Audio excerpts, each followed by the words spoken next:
Mesdames et messieurs, bonjour et très heureux de vous retrouver dans cette édition de votre journal de 15 heures au sommaire de l'actualité.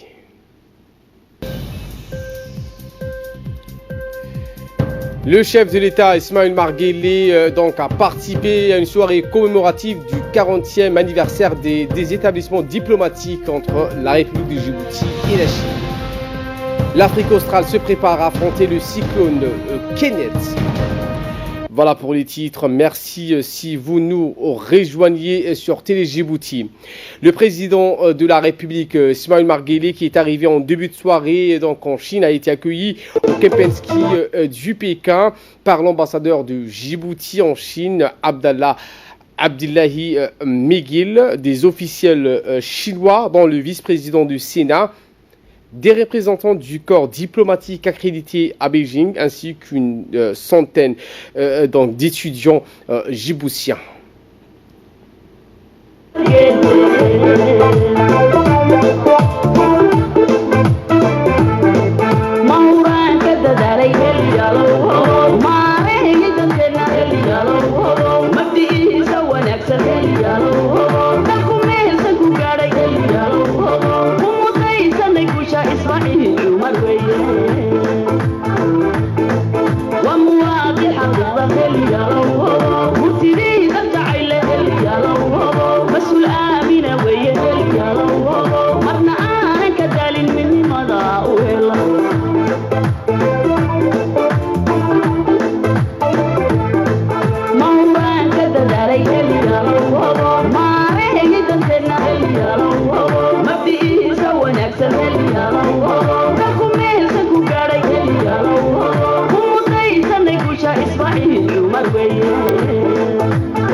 Par la suite, une soirée culturelle et artistique haute en couleurs, animée par des stars de la chanson djiboutienne comme Awale Adan, Abayazid Dahabdi, Guelo et Aïcha Bisley, entre autres, a été consacrée à l'événement.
Eh bien, donc plusieurs personnalités ont pris la parole, dont le vice-président chinois qui a passé en revue les coopérations sino-djiboutiennes. Il a aussi indiqué, avec ce second forum de coopération entre Djibouti et la Chine, qui va franchir donc un nouveau palier à l'issue des allocutions des officiels. L'ambassadeur de Djibouti en Chine a invité donc le président de la République à prendre la parole. Et cette prise de parole au cours de laquelle le président de la République, Ismaël Marguerite, donc n'a pas manqué de saluer l'initiative chinoise du projet Une route, une ceinture. Écoutons le chef de l'État. Bismillahirrahmanirrahim, salatu wassalamu ala rasulihil amin, sayyidina wa habibina Muhammadin sallallahu alayhi wa sallam.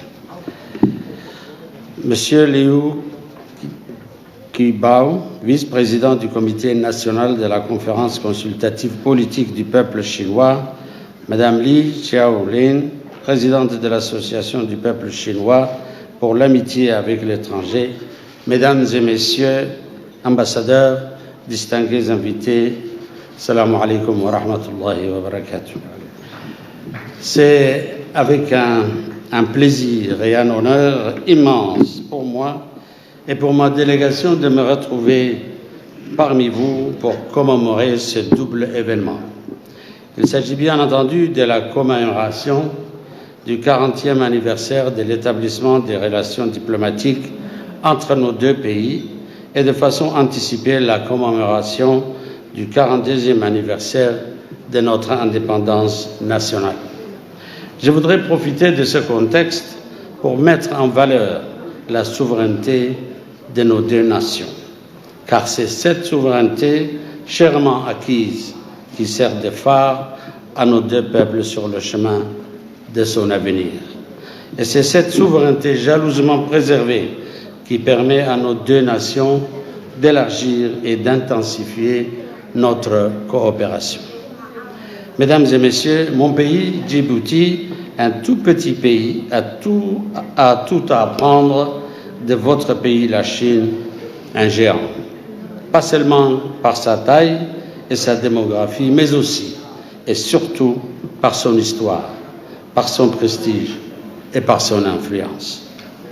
Oui, mon pays, sous-développé ou en voie de développement, comme on dit maintenant, a tout à apprendre et à comprendre de votre pays, une civilisation plusieurs fois millénaire, une civilisation dont les conquêtes commerciales, scientifiques et spirituelles sont versées au patrimoine de l'humanité. La République de Djibouti et la République populaire de Chine, depuis l'établissement de leurs relations diplomatiques en 1979, ne cessent d'intensifier et de diversifier leur coopération. Cette coopération, entamée par un volet diplomatique, a atteint aujourd'hui une dimension de partenariat stratégique. Cette coopération gagnant-gagnant se déploie dans une bonne compréhension de nos intérêts mutuels. C'est pourquoi la vision chinoise de la route de la soie sert tout autant les intérêts chinois que les intérêts djiboutiens. Cette vision qui fait de Djibouti un maillon indispensable de la chaîne commerciale mondiale signe le retour de votre pays comme un acteur majeur de la mondialisation économique. Mais cette vision coïncide et s'ajuste aisément aussi avec l'ambition de mon pays de devenir un hub commercial pour l'ensemble de la région et même au-delà. La position géostratégique de mon pays lui donne aujourd'hui l'opportunité de capter une part non négligeable du commerce maritime de notre région, mais aussi de devenir un trait d'union pour les pays désenclavés de la région. Cette opportunité, nous essayons de la capitaliser par la création d'un environnement business attractif. Je me réjouis de constater que les hommes d'affaires chinois ont très vite compris l'intérêt qu'il y a à investir dans notre économie. Beaucoup de secteurs, comme le tourisme, l'énergie ou encore les infrastructures, sont encore demandeurs d'investissements massifs pour faire de mon pays un hub commercial au service de toute la région. C'est pourquoi, mesdames et messieurs, les chefs d'entreprise, je vous encourage de saisir ces opportunités qui s'offrent à vous. Mesdames et messieurs, lorsque je constate le chemin que nos deux pays ont parcouru, je ne peux qu'exprimer ma satisfaction. Mais nous devons encore progresser ensemble, car comme le dit si bien le grand Confucius dans sa sagesse éternelle, celui qui ne progresse pas chaque jour recule chaque jour. Vive l'amitié et la coopération entre nos deux pays. Je vous remercie.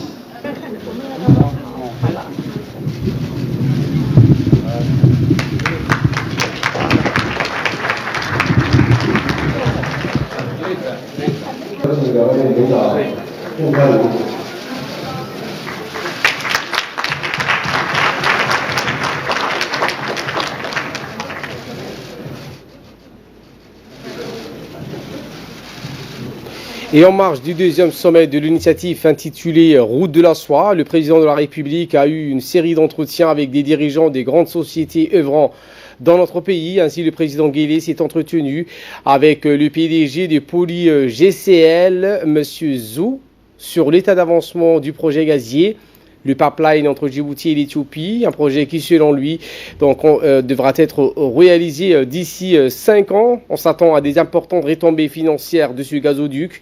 D'abord, les deux pays espèrent que lorsqu'il sera construit et en service, il leur permettra d'augmenter le volume des échanges. Ensuite, l'Éthiopie, qui est un pays sans accès à la mer, il s'agit d'une véritable aubaine. À travers ce immense projet, la République de Djibouti confirme de plus sa position de hub, d'autant plus que la matière qui transitera par ce canal également sera exportée.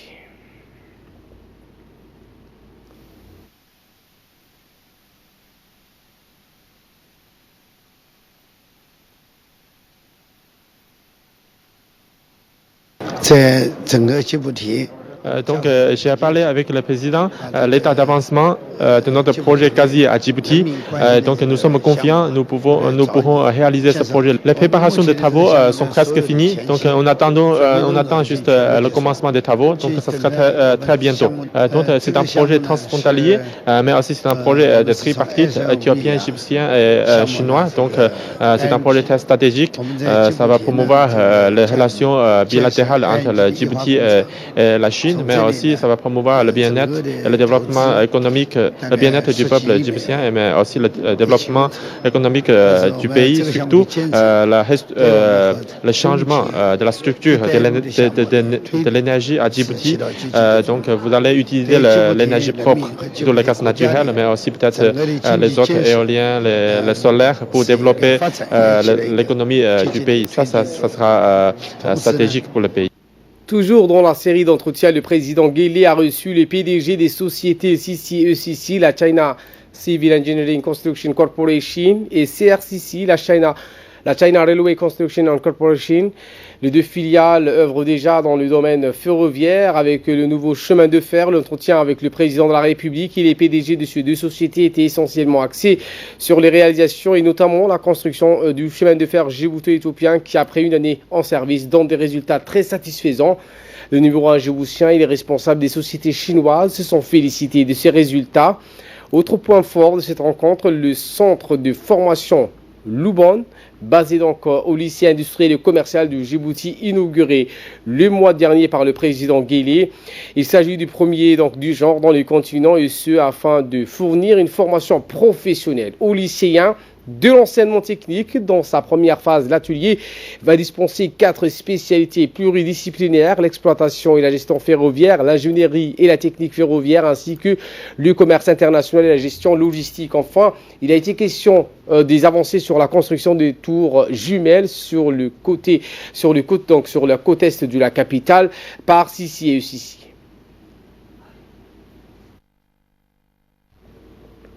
Autre rencontre, cette fois-ci avec un PDG d'une société de construction dénommée Zhongyang. Le président de la République a rencontré le PDG de la société Zhongyang.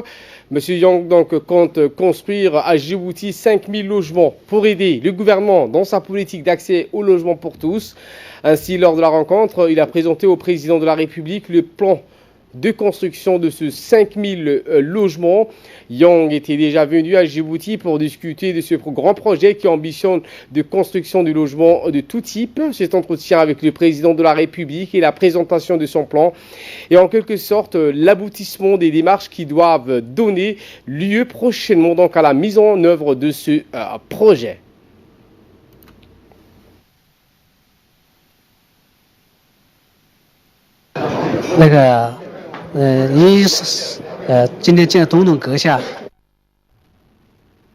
En novembre 2016, à Djibouti, à une rencontre avec Monsieur le Président, nous avons appris que Djibouti a défini une stratégie de construction des logements, dont un projet de 5000 logements.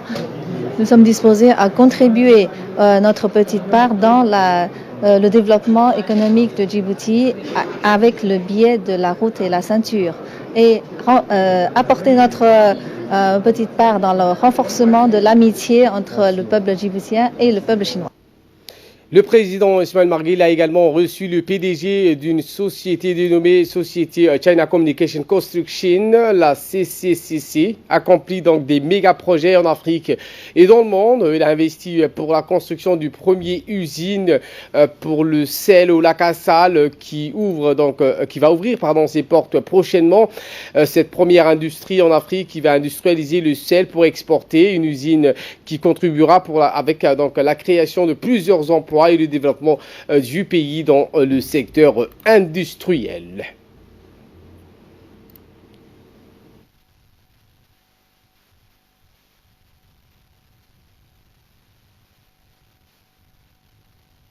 Nous sommes la société CCCC qui a fait un investissement à Djibouti pour lac Assal. Ce sera bientôt la cérémonie d'ouverture de l'opération de notre usine de bromure. Nous avons invité Excellence, Monsieur le Président, de participer à la cérémonie. Je crois que ce projet est peut-être la première usine chimique en Afrique concernant le sel pour faire l'industrie chimique. Cette usine est aussi une part de la chaîne de soda caustique. Nous pouvons faire plus de choses concernant l'industrie chimique. Et avec le développement de cette usine, on va créer plusieurs postes pour le peuple djiboutien. Et enfin, le président a présidé une cérémonie de signature d'accord pour rénover l'ancien port de Djibouti. Plusieurs investisseurs des différentes compagnies telles que China Merchant Port et China Merchant Shekou Holding, mais aussi la société Glitol Investment Holding. Les discussions entre le président de la République et les investisseurs chinois ont porté notamment sur les opportunités qu'offre Djibouti pour les investisseurs dans différents domaines, surtout en matière de logistique et de transport. Plusieurs personnalités ont participé à cette cérémonie des signatures, dont le ministre des Affaires étrangères et de la coopération internationale, également porte-parole du gouvernement, le ministre de l'économie et des finances chargé de l'industrie, Ilyas Moussa Dawali, le président de l'autorité des ports et zones franches, Aboubakar Omar Hadi, qui a donc entamé une signature d'accord pour investissement dans la rénovation de l'ancien port de Djibouti.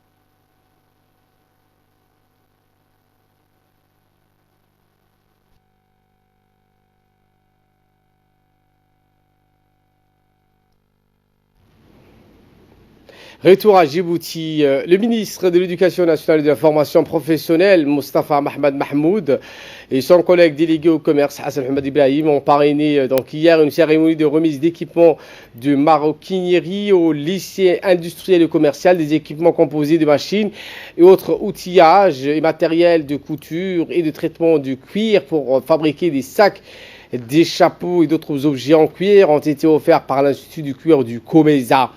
Des équipements et matériels destinés donc aux ateliers du Centre de formation des personnes adultes, CFPA, qui offre depuis les 2 dernières années scolaires des formations en production de cuir à des jeunes déscolarisés qui obtiennent ainsi des certificats de formation professionnelle.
Et dans un mot prononcé pour l'occasion, le ministre délégué au commerce Hassan Hamad Ibrahim a souligné que ces équipements sont destinés au renforcement des capacités pour les métiers du cuir. Écoutons. L'occasion que nous réunissons aujourd'hui s'inscrit dans la continuité des efforts déployés par le gouvernement afin de permettre au secteur de l'artisanat de jouer pleinement son rôle socio-économique à travers un accompagnement technique, mais également par la valorisation du potentiel des PME artisanales. C'est dans cet objectif qu'en partenariat avec l'Institut du cuir du Comesa, un séminaire de formation fut organisé au bénéfice des artisans. Une première dans cette filière du cuir.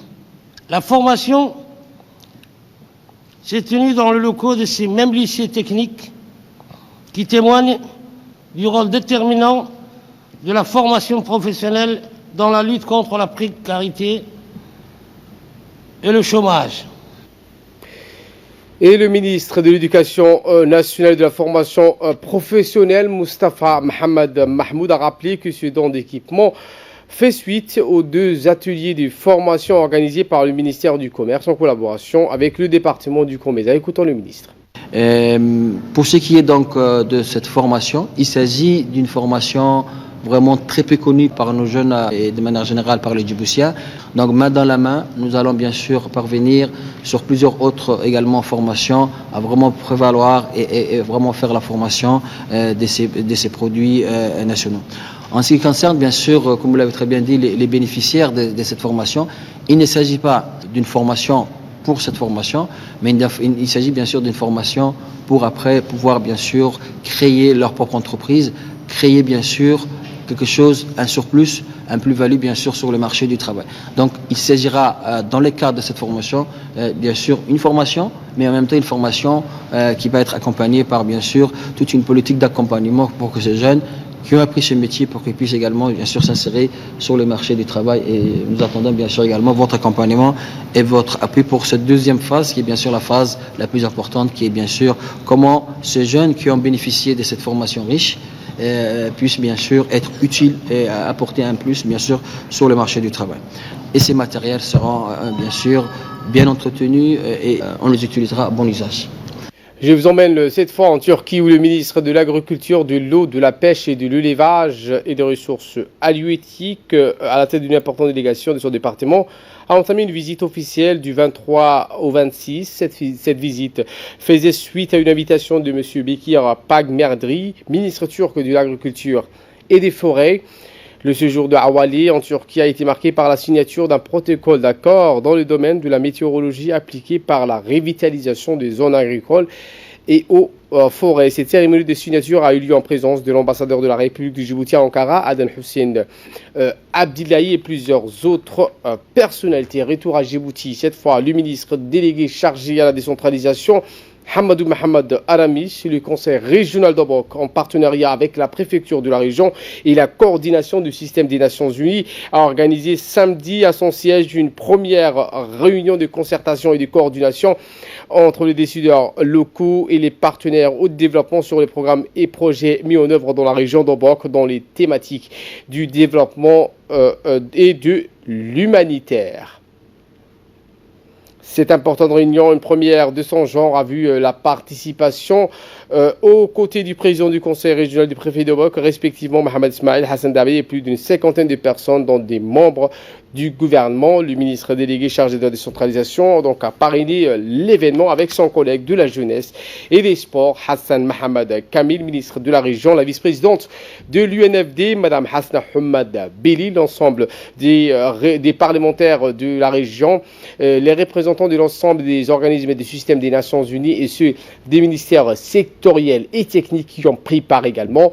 Le président du conseil régional de Tajora et la vice-présidente du conseil régional d'Arta a invité les membres du conseil régional donc à organiser une importante mission. Écoutons Mme Barbara Monzi, coordinatrice résidente du système des Nations Unies à Djibouti. Pour mieux faire pour la population ciblée par nos interventions selon les priorités qui sont définies par l'État.